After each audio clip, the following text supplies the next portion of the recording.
है everyone, welcome all of you. So अपन ने एनपीसीएल की जो रिक्रूटमेंट आई थी पैरामेडिकल स्टाफ की, वो अपन ने शॉर्ट नोटिफिकेशन देखा था। तो अभी इसका कंप्लीट नोटिफिकेशन भी आ गया है। तो अपन एनपीसीआईएल की ऑफिशियल वेबसाइट npcilcareers.co.in पे विजिट करके ये नोटिफिकेशन देख सकते हो। और आप यहाँ पे इंटरफेस पे भी देख सकते हैं recruitment of paramedical and stipendiary training post at TAPS site. तो इसके लिए आपको करियर वाले ऑप्शन पे क्लिक करना पड़ेगा। तो आप यहाँ पे जो सीरियल नंबर 2 में देख सकते हैं रिक्रूटमेंट ऑफ पैरामेडिकल एंड, तो इसका जो स्टार्ट डेट है वो 8 फरवरी 2023 है। और जो एप्लीकेशन एंडिंग डेट है वो 28 फरवरी 2023 है। तो अभी 8 तारीख से रजिस्ट्रेशन स्टार्ट हो चुका है। तो यहाँ पे इन्होंने डिटेल दे रखी है। अपनी पोस्ट वगैरह का पहले भी डिस्कस कर लिया था। तो आप यहाँ पे अप्लाई लिंक पे जाके ऑनलाइन रजिस्ट्रेशन कर सकते हैं। तो आपको ये डिटेल भर के आप अपना लॉगिन रजिस्ट्रेशन कर सकते हैं। सो गाइज अपन इसका कंप्लीट नोटिफिकेशन देख लेते हैं। तो गाइज आप देख सकते हैं nuclear power corporation of India limited, Tarapur Maharashtra स्थल, महाराष्ट्र की ये वैकेंसी है जिसका एडवर्टाइजमेंट नंबर ये दे रखा है। और जो opening date for submission of online application 8 फरवरी है और क्लोजिंग डेट है 28 फरवरी। तो डिटेल ऑफ पोस्ट की अपन बात करें तो nurse A, pathology lab technician, pharmacist, dental technician, x-ray technician, इसके अलावा जो technician, plant operator, fitter, turner, electrician, welder, इन सब की 158 वैकेंसी है। पोस्ट नेम कोड दे रखा है जब अपन ऑनलाइन एप्लीकेशन फिल करेंगे। तो ये इनके पोस्ट कोड दे रखे हैं। एज लिमिट और पे की अपन बात करें तो नर्स के लिए 18 से 30 साल एज रखी गई है और ये पे लेवल 7 की है। इसके अलावा पैथोलॉजी लैब टेक्नीशियन है, साइंटिफिक असिस्टेंट भी 18 से 30 वर्ष रखी गई है। पे लेवल 6 की ये वैकेंसी रहने वाली है। फार्मासिस्ट भी 18 से 25 वर्ष एज लिमिट रखा गया है और लेवल 5 की ये वैकेंसी रहने वाली है। इसके अलावा कैटेगरी सेकंड स्टाइपेंड ट्रेनी की 18 से 24 वर्ष, पे मैट्रिक्स 3 की ये वैकेंसी है। इसके अलावा डेंटल टेक्नीशियन, मैकेनिक, इनकी 18 से 24 एज रखी गई है और लेवल 5 की ये वैकेंसी है। एक्सरे टेक्नीशियन की लेवल 4 की वैकेंसी है। इसके अलावा मैक्सिमम एज में इन्होंने रिलैक्सेशन भी दे रखा है, जो कैटेगरी वाइज अलग अलग कैटेगरी का रिलैक्सेशन यहाँ पे दे रखा है। इसके अलावा यहाँ पे PWD कैंडिडेट के लिए भी कुछ इंस्ट्रक्शन दे रखे हैं। डिसेबिलिटी आपकी 40% या उससे ज़्यादा होनी चाहिए। और ये पोस्ट कौन कौन सी पोस्ट में उनकी सीटें रिजर्व है तो वो यहाँ पे इन्होंने दे रखा है।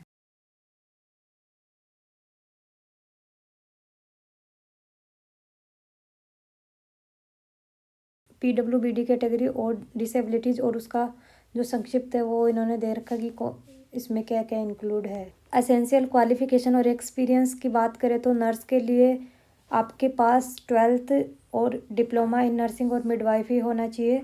इसके अलावा आपके पास BSc नर्सिंग हो सकता है और nursing certificate with 3 year experience in hospital और nursing assistant class 3rd and above from the arm forces. और आपका जो वैलिड रजिस्ट्रेशन होना चाहिए नर्सिंग काउंसिल ऑफ इंडिया का या फिर state nursing council in India. इसके अलावा इन्होंने दे रखा है कि अगर आपने नर्सिंग में डिग्री कर रखी है तो आपके 2 एडिशनल इंक्रीमेंट्स होंगे। इसके अलावा पैथोलॉजी लैब टेक्नीशियन या साइंटिफिक असिस्टेंट बी की बात करें तो इसमें BSc 50% के साथ और 60% के साथ 1 वर्ष का आपके पास मेडिकल लैब टेक्नोलॉजी का डिप्लोमा DMLT होना चाहिए या फिर आपके पास BSc MLT होना चाहिए विथ 60% मार्क्स। फार्मासिस्ट बी की अपन बात करें तो इसमें आपको 10+2 होना चाहिए और 2 ईयर का diploma in pharmacy, 3 month training in pharmacy और registered as pharmacist with centre और स्टेट फार्मेसी काउंसिल। और जो आपका रजिस्ट्रेशन है वो ऑनलाइन आवेदन जमा कराने की अंतिम तिथि तक या इससे पूर्व ही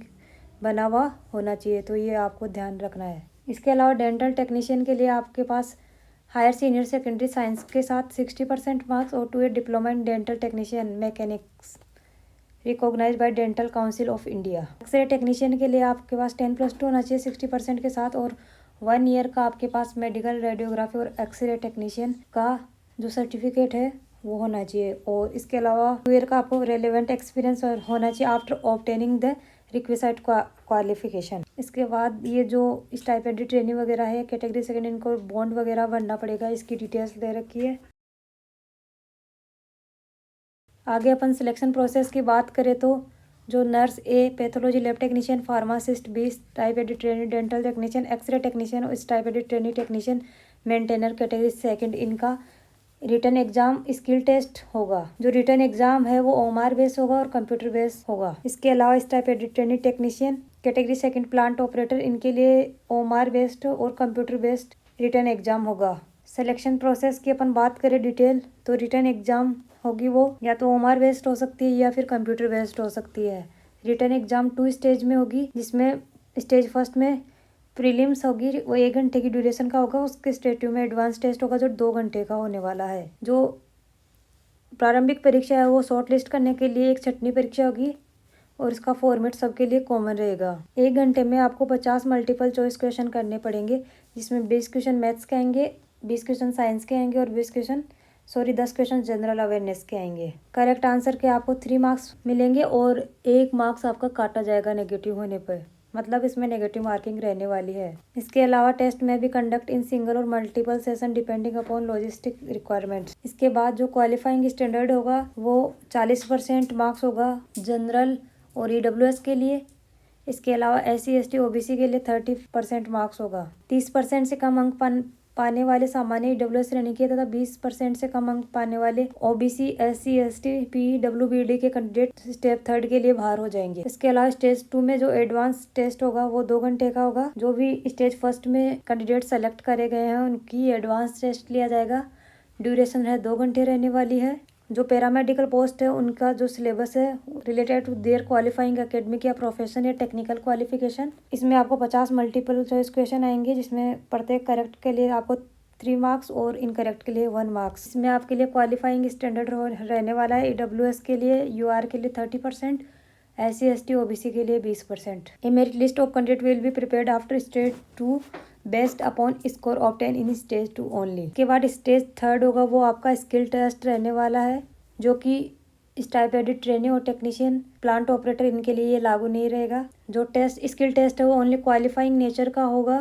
candidate clearing the skill test to be short listed and empanelled in order to merit best marks secured in stage 2। इसके अलावा वेटिंग लिस्ट का भी इन्होंने दे रखा है कि सभी पदों के लिए वेटिंग लिस्ट भी निकाली जाएगी। PWD कैंडिडेट के लिए इन्होंने जनरल गाइडलाइंस दे रखी है, वो आप यहाँ से पढ़ सकते हैं। इसके अलावा general instruction for the candidate, तो all Indian nationals are eligible to apply, मतलब ऑल इंडिया कैंडिडेट इसमें अप्लाई कर सकते हैं। Application will be accepted through online mode only. इसके अलावा कैंडिडेट को एक वैलिड और एक्टिव पर्सनल ईमेल ID और फ़ोन नंबर रिक्रूटमेंट प्रोसेस में डालना है, ताकि जो भी रिटन एग्जामिनेशन और स्किल टेस्ट हो उसकी सूचना रजिस्टर्ड और ईमेल ID और SMS पे ही आएगी। कि अगर ऑनलाइन एप्लीकेशन की लास्ट डेट भी बढ़ा दी जाए तो जो आपकी एज लिमिट और जो आपकी एजुकेशनल क्वालिफिकेशन या रजिस्ट्रेशन है उसकी जो गणना है वो 28 फरवरी 2023 तक ही रहेगी। ऑनलाइन आवेदन प्रस्तुत करने की तिथि 28/2/2023 तक अभ्यर्थियों की जो भी डिग्री है वो कंप्लीट हो जानी चाहिए, या अंतिम वर्ष और अंतिम सेमेस्टर में बैठने वाले अभ्यर्थी आवेदन के पात्र नहीं है। Final semester are not eligible to apply. इसके अलावा उन्होंने एक्सपीरियंस का दे रखा है कि वहाँ गणना निर्धारित प्रोफेशनल योग्यता उत्तीर्ण करने के पश्चात ही की जाएगी। जैसे अनुभव किसी का माह में केवल 2 वर्ष 11 माह में स्पष्ट रूप से दर्शाए, न कि राउंड ऑफ में यथा 3 वर्ष। इसके अलावा आपकी जो भी ग्रेजुएशन और प्रोफेशनल क्वालिफिकेशन है उसमें जो भी परसेंटेज है वो राउंड ऑफ में आपको नहीं दर्शानी है, एग्जैक्ट जो % है वो आपको दर्शानी है। इसके अलावा all candidate belonging to SC ST OBC category should be produce self attested copy of their caste certificate in the prescribed central government format. इसके अलावा EWS कैटेगरी को भी अपना वैलिड इनकम सर्टिफिकेट प्रस्तुत करना पड़ेगा।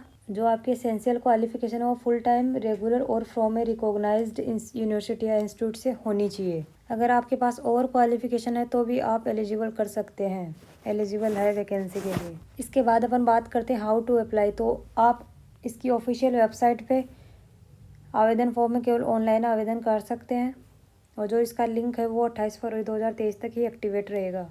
सो गाइज ये था ऑल अबाउट NPCIL पैरामेडिकल और अदर पोस्ट रिक्रूटमेंट 2023 के बारे में। इसके रिगार्डिंग कोई भी क्वेरी हो तो हमें कमेंट करिएगा। इसी प्रकार की और वीडियोस पाने के लिए हमारे चैनल को सब्सक्राइब कीजिए। Thanks for watching.